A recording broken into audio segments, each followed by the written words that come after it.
I'm going to be making white chocolate coconut puddings. So what I'm going to be using is the vegan Happy Way vanilla protein powder.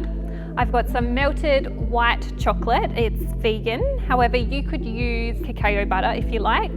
If you are using cacao butter, I'd use a little bit more sweetener in this recipe. I'm going to be using the maple syrup, however you could use date syrup or coconut nectar as well.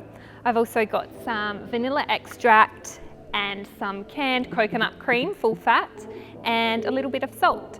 So what I'm going to be doing is adding all the ingredients into a saucepan, whisking it all on medium to low heat on the stove top for about 2 minutes until the mixture starts to bubble slightly. Then I'll be removing that from the heat and pouring the mixture into some ramekins and placing them into the fridge to set. And once the puddings are set, I'll be adding some raspberries and flaked coconut to garnish.